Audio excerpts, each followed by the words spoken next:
India के जो लोग हैं उनकी जान चली गई गल्फ ऑफ ओमान के अंदर। अमेरिका को आपने प्रोटेस्ट किया है। आप अमेरिका के चार्ज डे अफेयर को आपने तलब किया है। आपकी इतनी मजबूत नेवी है, क्यों जाके अपने लोगों को प्रोटेक्ट नहीं कर पा रही वहां पे? आपको जो पता है कि आपके लोग वहां पे हैं। कह दिया कि प्रोटेक्ट क्यों नहीं करते। कैसे प्रोटेक्ट किया जाए उस मिसाइल और उस वेसल के बीच में?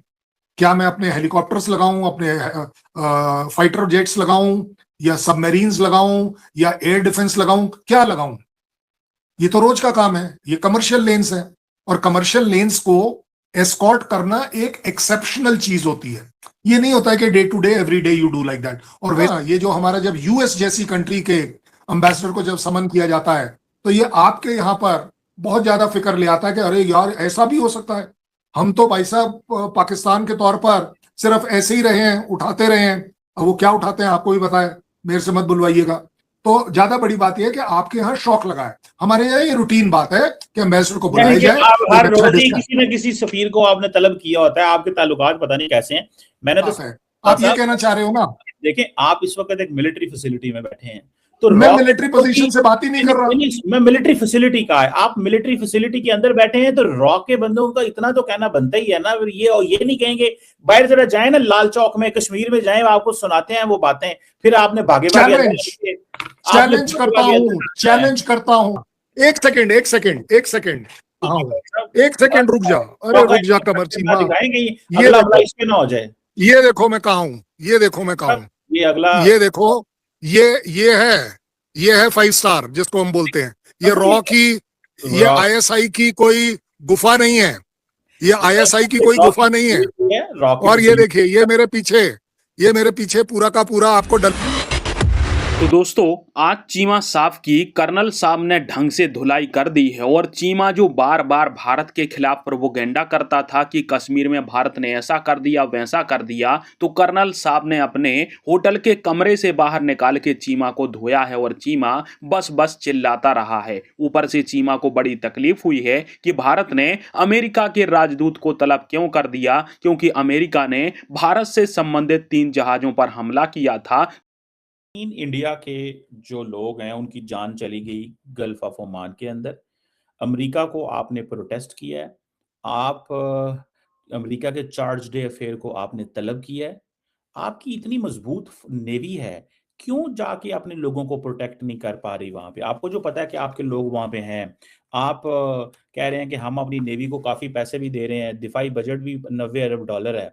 तो आप अपने जो नेवल वेसल्स हैं या जो शिप्स हैं या जो क्रू मेंबर्स कहीं पे हैं, उनको आपको चाहिए प्रोटेक्ट कर लें। लोग पूछते हैं, नेशन वांट्स टू नो कि ये सिर्फ भड़कें पाकिस्तान के लिए हैं, अपने लोगों के लिए भी कुछ करेंगे।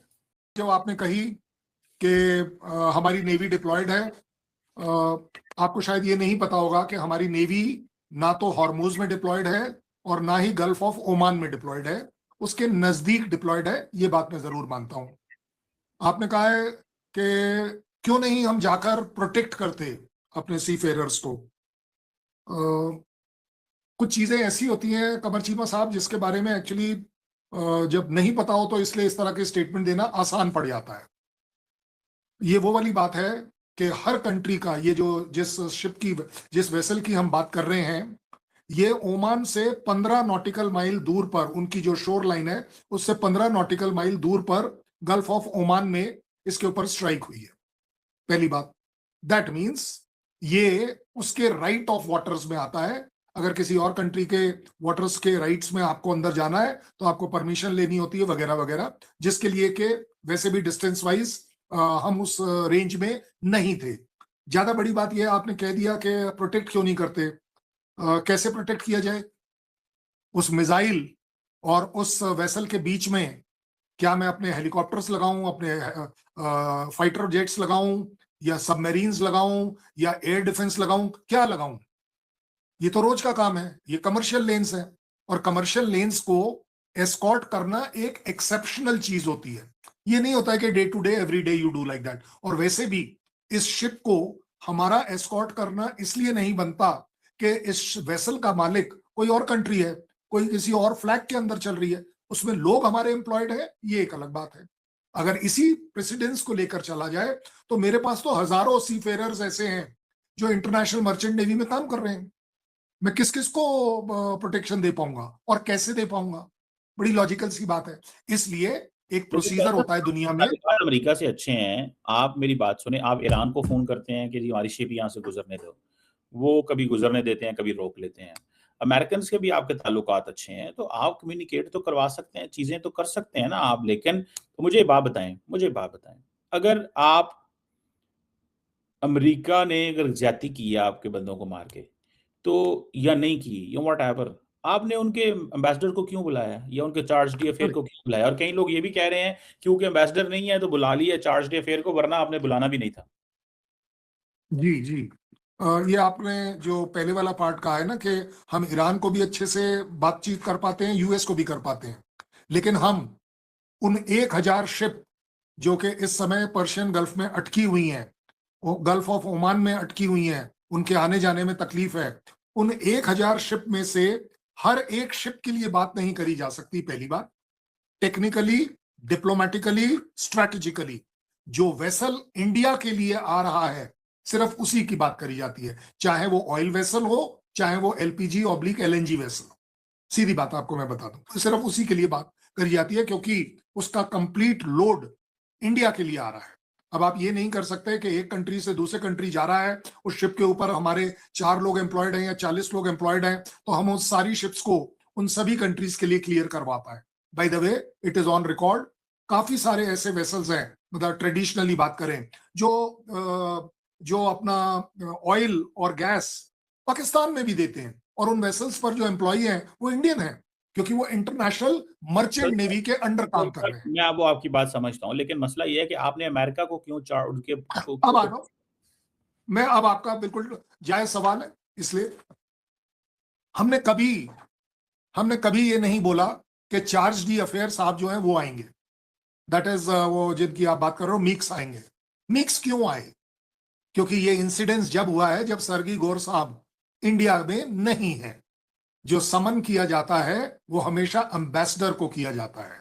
एम्बेसडर क्योंकि नहीं है, उनके इमीडिएट डेप्टी जो मीक्स हैं वो ऑटोमेटिकली वो जगह लेकर आंसर करने के लिए आते। वो ये कह रहे हैं, लोग कह रहे हैं कि अगर एम्बेसडर होते तो आपने उनको बुलाना ही नहीं था। ये तो आपने बस पंजाबी कहते हैं गोंगलों में मिट्टी चाड़ रहे हैं।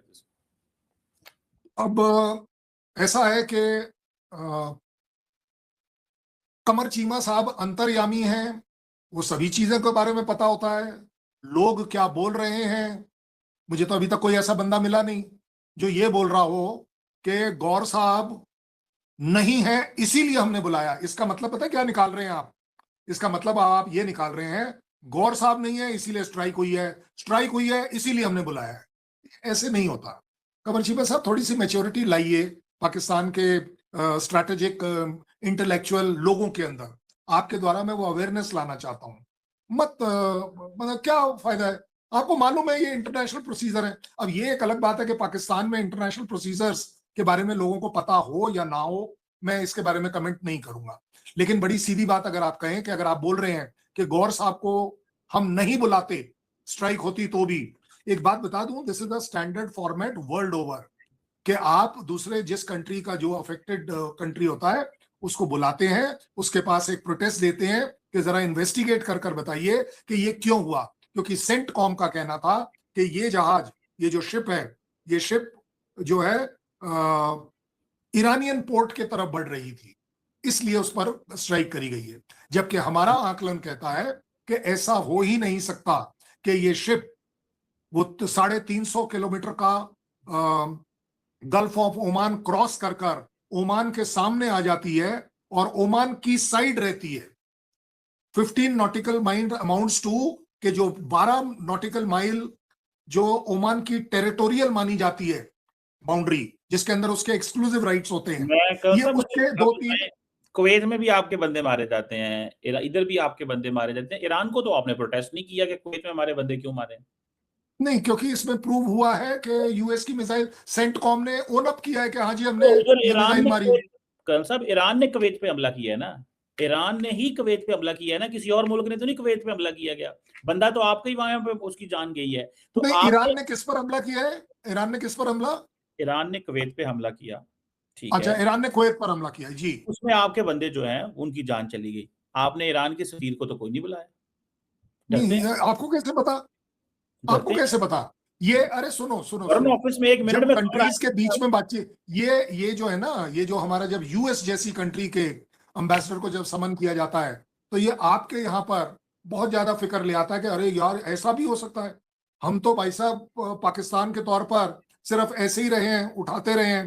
अब वो क्या उठाते हैं आपको भी पता है, मेरे से मत बुलवाइएगा। तो ज्यादा बड़ी बात यह है कि आपके यहाँ शौक लगा है। हमारे यहाँ ये रूटीन बात है कि एम्बेसडर को यानी बुलाया कि जाए, आप एक हर अच्छा रोज ही डिस्कस। किसी न किसी सफीर को आपने तलब किया होता है, आपके ताल्लुकात पता नहीं कैसे हैं।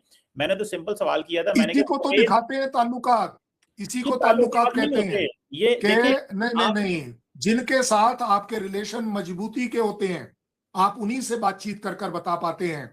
जो दोनों साइड समझदार होती हैं तो वो ऐसे मिलती हैं। अब आपके तरफ समझ, हमने तो दसियों बार आपको भी समझाया है, आपको नहीं समझना है, आपने डिसाइड कर रखा है।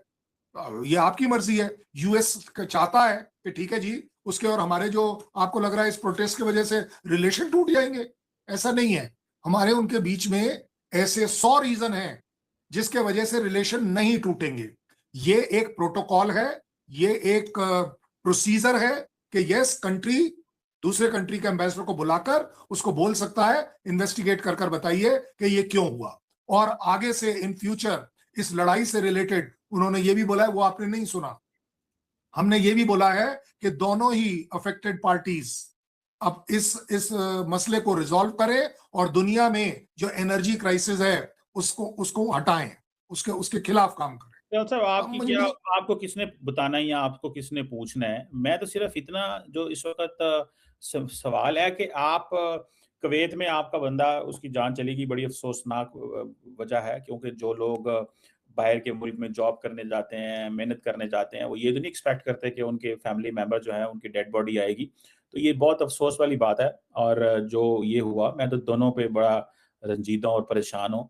लेकिन हम तो इंडियन फॉरेन पॉलिसी के ऊपर बात कर रहे हैं कि इंडियन फॉरेन पॉलिसी अच्छी है, अमेरिका से भी अच्छे ताल्लुकात हैं, बंदे जो हैं वो जान जा रही है, मिडल ईस्ट में भी अच्छे ताल्लुकात हैं, कुवैत में भी मुझे याद है मोदी साहब गए थे, तो वहाँ पे जाके वहाँ पे आम आदमी से मिले थे, तो वहाँ पे भी आप कुछ नहीं कर सके अपने लोगों को प्रोटेक्ट करने के लिए। तो चलें, ये अब आपकी वो पोजीशन है, लेकिन कल साहब, आपकी नेवी को कुछ करना चाहिए था। ये बहुत सारे लोगों का कहना है कि इंडियन नेवी अपने हर रोज कह रही होती ही, हम गल्फ ऑफ एडन में घुस गए, हमने वहां पे पायरेट से ये कर दिया, हमने वहां पे वो कर दिया। तो मतलब अगर आपके ऑपरेशंस इतने बड़े हैं, आपकी नेवी इतनी बड़ी है, तो they should do something extra ordinary. तो वो लगता है कुछ नहीं कर सके, क्योंकि फॉर एग्जांपल पाकिस्तान की नेवी जो है वो तो अपने शिप्स को प्रोटेक्ट करती है। इंडियन नेवी की क्यों समझ नहीं आ रही कि वो सिर्फ राजनाथ सिंह साहब ने धमकियां लगाने के लिए रखी हुई है? ये सवाल बस था। मतलब आपकी मर्जी, आप अगर आप नेवी को डिप्लॉयड करना समझ नहीं आ रही। मैंने आपको बड़े अच्छे से कोशिश करी है एक सच्चाई से वाकफियत कराने की।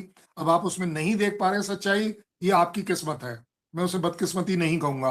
और जहां तक बात है 1 2 3 4 किसी भी पॉइंट ऑफ व्यू से आप बात करें, मेरे पास तो हजारों हजारों लाखों के हिसाब से मेरे इंडियंस जो हैं वो गल्फ कंट्रीज में काम कर रहे हैं। अब इन सभी को या तो निकाल कर लाना या इंडिविजुअली प्रोटेक्शन देना, प्रॉब्लम प्रोबेबली नहीं है, मानना पड़ेगा। नेवी के ऊपर सवाल है, उसकी क्या कैपेबिलिटी है, वो क्या कर सकती है, वो वो उसको कर कुछ रही है करना। ना। इससे बड़ी कैपेबिलिटी आप बता ही नहीं सकते, दिखा ही नहीं सकते कि यूएस जैसी कंट्री के एम्बेसडर को बुलाकर अगर उसके सामने प्रोटेस्ट रखा जाए, उसके सामने इन्वेस्टिगेशन मांगी जाए, आई थिंक अनप्रेसिडेंटेड है एज फार एज यू। और इसीलिए बातें निकल कर आ रही हैं कि शायद हो सकता है जी कोई बहुत बड़ी बात होने वाली है, कहीं यूएस इंडिया के रिलेशन पर अफेक्ट ना हो जाए, ये ना हो जाए या वो ना हो जाए। अदरवाइज आप ही बताइए ना, यूएस के अलावा दसियों बार पहले भी हमारे, कई बार हमने एम्बेसडर्स को बुलाया है किसी कंट्री के, कमर चीमा साहब ने अभी तक कभी उस पर घास नहीं डाली, नहीं, कभी मैं उन्होंने सोचा ही नहीं। वो कई, अच्छा, कई लोगों का इंडिया में, दरअसल इंडियन व्यू ही हम आपके सामने शेयर करते हैं। कई लोगों का इंडिया में ये भी व्यू है कि बेसिकली जब बंदे ये अमेरिका की और आपकी लड़ाई कोई नहीं है, तो आप उनको अमेरिकन को क्यों समन कर रहे हैं? जब उनको पता ही नहीं था इसके अंदर इंडियन है या कौन है, तो आप एफिशिएंसियां भी मार रहे हैं। कई लोगों का ये भी कहना है कि हुकूमत एफिशिएंसियां कर रही है। पता नहीं अब ये बात सही है कि नहीं, आपको क्या लगता है कौन सा? नहीं, पहली बात तो मुझे ये जरूर लगता है कि मेरा कोई इंडियन जांबाज बंदा कमर चीमा साहब को फोन करके नहीं बोलेगा कि जी हमारे सवाल आप जरा प्रोजेक्ट करिएगा। But I am very happy with you, I always admire you कि आप कम से कम उन सवालों को उठा रहे हैं जो शायद कोई अपने दिल में रख रहा बैठा हो और वो पूछ ना पा रहा हो। ये आप बहुत बुराई नजर नहीं आ रही है। बट ज्यादा बड़ी बात यह है, जैसा कि मैंने आपको कहा, कि जब आप ये कहेंगे कि हमने ये प्रोटेस्ट क्यों किया है, तो रीजन मैंने आपको बता दिए। ये प्रोटेस्ट करने का हमारा हक है। हमारा हक है उस कंट्री को रियलाइज करवाना कि आपके इन तरह के एक्शंस के वजह से मेरे और भी सी फेरर्स जो हैं, जो नाविक फंसे हुए हैं, उनके ऊपर तकलीफ आ सकती है, पहली बात। और जब हम सारे की बात कर रहे हैं तो उसी में हमने जब अपील करी है कि आप इस मसले को दोनों मिलकर जल्दी से जल्दी हटाइए, सो दैट कोई और ह्यूमन कैजुअलिटी ना हो, कोई और फायरिंग ना हो, कोई और वेसल डाउन ना हो। और सबसे बड़ी बात, दुनिया पर इंक्लूडिंग, क्योंकि दुनिया में शायद पाकिस्तान को आप इंक्लूड ना करें बट हम तो करते हैं, कि दुनिया में ये जो एनर्जी क्राइसिस इस हॉर्मूज की वजह से आता है और आता नजर आ रहा है, असर कर रहा है, इसको जल्दी से जल्दी रिजॉल्व करें। ये हमारी डिमांड है, एंड व्हाई नॉट। नहीं कल साहब, वो तो मैं आपकी बात से एग्री करता हूँ कि ये होना चाहिए। तो इंडिया के अंदर वो एक कल साहब जमात है, उसे कहते हैं कांग्रेस पार्टी, वो भी प्रोटेस्ट कर रही है। वो कह रही है ये इंटरनेशनल लॉ की वायलेशन है। तो इट मीन्स कि ये क्या अंडर प्रेशर किया है आपने कांग्रेस के और अपोजिशन के या मीडिया के कि ये अमेरिकन को कर रहे हैं, या कि वैसे ही जरूरी था ये करना? क्योंकि वो कांग्रेस पार्टी ने अगर आपको कहा है तो उससे भी कई लोग कहते हैं कि शायद अंडर प्रेशर है गवर्नमेंट। नहीं, इसमें अंडर प्रेशर क्यों होगा government? This is our right, ये हमारा हक है। और अगर कांग्रेस कुछ कह रही है तो कांग्रेस भी यही तो कह रही है कि हाँ जी, आपने जो प्रोटेस्ट किया है उसका रीजन कोई भी हो, दैट मीन्स वो एक्नॉलेज कर रहे हैं। हमारे यहाँ डेमोक्रेसी इसी को कहते हैं कि हर चीज के दोनों पहलू, दोनों पलड़ों को नापा जाता है, तोला जाता है। कुछ बातें अच्छी भी होती हैं, कुछ बातें शायद उतनी अच्छी नहीं भी होती हैं। इसी को हमारे यहाँ ऑपोजिशन बोलते हैं। अब आपके यहाँ, आपको, you are not used to of all this, आपको नहीं पता कि डेमोक्रेसी एक्चुअली होती क्या है। जिस दिन आप ये रियलाइज, आप एक काम करिएगा, एक प्राइम मिनिस्टर 5 साल के लिए लाइए, छठे साल में आप भी यही बोलेंगे जो मैं आपको समझा रहा हूँ, और जल्दी समझ आएगी। देखिए कल साहब, पाकिस्तान में हर 5 साल बाद इलेक्शन होते हैं। याद रखिए, इलेक्शन 5 साल बाद होने जरूरी है, वजीर आजम 5 साल रहना जरूरी नहीं है। इटली में वजीर आजम साल बाद, 1.5 साल बाद बदल जाता है। सो आप लोगों को डेफिनेशन ना बताएं कि 13 साल वजीर आजम रहेगा तो वही सही असली वजीर आजम होता है। सो इसका मतलब आप भी मान रहे हैं, आप अपने आप को किसी उस कंट्री के साथ कंपेयर कर रहे हैं जहां 1.5 साल की सरकारें चलती हैं। भाई Italy, That is not the way. आपकी जो फेवरेट मेलोनी है, वो पिछले 60 साल से इटली के अंदर जो है वो 1.5 साल का वजीर आजम आता है। हिस्ट्री उठा यार के मैं ना, जिसको मैं एक काम करता हूँ, हाँ, मैं ना एक काम करता हूँ, वो मेलोडी चॉकलेट मैं आपके यहाँ पर भी भिजवा देता हूँ। आपको बड़ी तकलीफ हो रही है कि मेलोडी चॉकलेट नहीं मिली, लेकिन शहबाज शरीफ के लिए भिजवा देता हूँ, कल मुनीर साहब के लिए भिजवा देता हूँ, 3 पैकेट। आप एड्रेस बताइएगा, मैं कुरियर करता हूँ। साहब क्या बात, अरे भाई, 2 कंट्रीज के बीच में रिलेशन अच्छे हैं तो हैं, उसमें मेलोनी कहां से बीच में आ गई? She is only one of the democratic prime minister. उसने कहा ना, दैट्स इट। कल साहब उसने कहा ना, उसको खैर पता नहीं पसंद आई है चॉकलेट की नहीं आई मेलोडी। मोदी साहब आजकल वो कहते हैं, कई लोग कहते हैं कि मोदी साहब सिंगल हैं। वो कहते हैं मोदी साहब जो है वो सिंगल हैं, तो वो कोशिशें कर रहे हैं और इस तरह की चीजें जो है ना, मतलब पता नहीं लोग बट ये तो आपकी हवा उड़ा दी। किसने कहा वो सिंगल है? उनके देखिए, जहां आपने ये बोला, मैं अभी श्रीनगर से बोल रहा हूँ, बाहर से लोगों ने मुझे आवाज दे दी, शुरू कर दी कि साहब पाकिस्तान मुर्दाबाद, जबकि मैं नहीं बोल रहा हूँ, चाह रहा था। इनका बनता पता है क्यों है? जब 7 जहाज गिरे हों, S-400 तबाह हुए, तो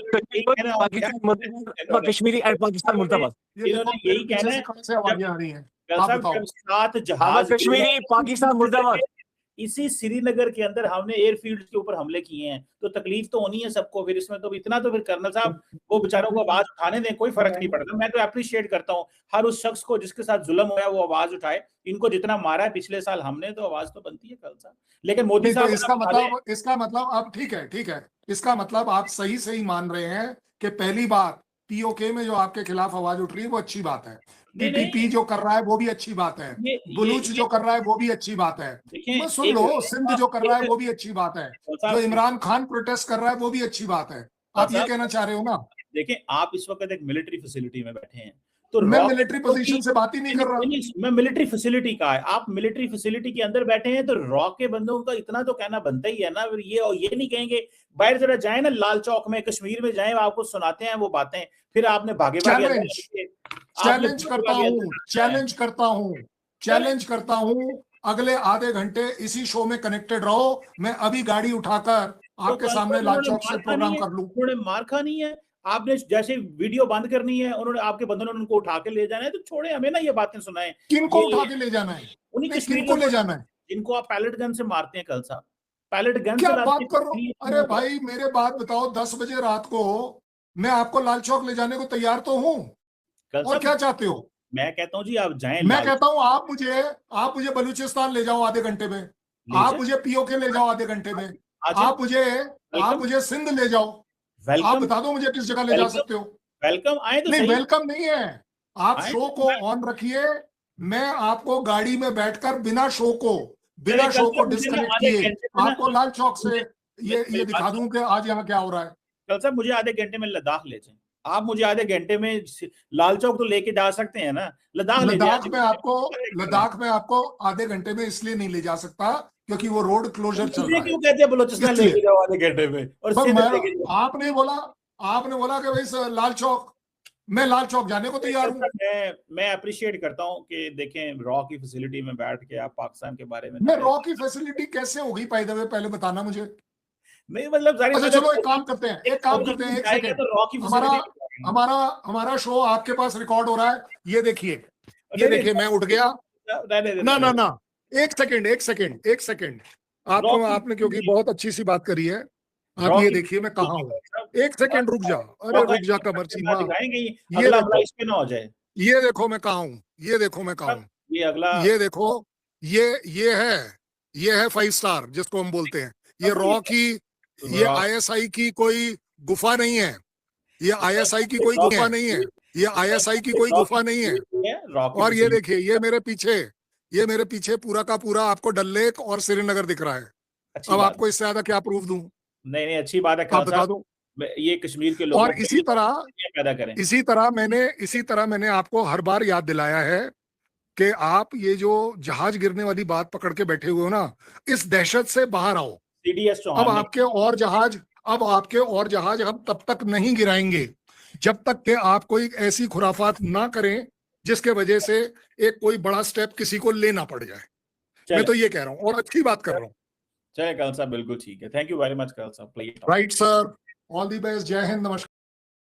तो दोस्तों जैसा कि आप सभी ने देखा कि आज चीमा की ढंग से धुलाई कर डाली है भारत के कर्नल साहब ने। एक तो ये अमेरिका के पिट्ठू ये भारत को ये सलाह दे रहे हैं कि भारत को अमेरिका के राजदूत को तलब नहीं करना चाहिए था, जबकि भारत का ये अधिकार है। यदि भारत के साथ किसी देश की तरफ से अन्याय होता है या फिर हमारे लोगों के ऊपर हमला वगैरह होता है तो हम सबको पकड़ के समन करते हैं। और यही ईरान के साथ भी हुआ था। जब ईरान ने भारत से संबंधित जहाजों पर हमला किया था तो भारत की तरफ से ईरान के राजदूत को भी समन किया गया था। और अब अमेरिका के राजदूत को भारत ने समन किया है, पर पाकिस्तानी अमेरिका को अपना एक प्रकार से फादर मानते हैं और इसलिए अमेरिका के खिलाफ जब भी कोई भी कुछ काम करता है तो ये उसको बैक करने लगते हैं और कह रहे हैं, चीमा भी भारत से बोल रहा है कि तुम अमेरिका के राजदूत को तलब कैसे कर सकते हैं। तो भैया अमेरिका कोई भगवान थोड़ी है जिसके राजदूत को हम तलब ना करें। हमारे लोगों को अमेरिका की एयर स्ट्राइक में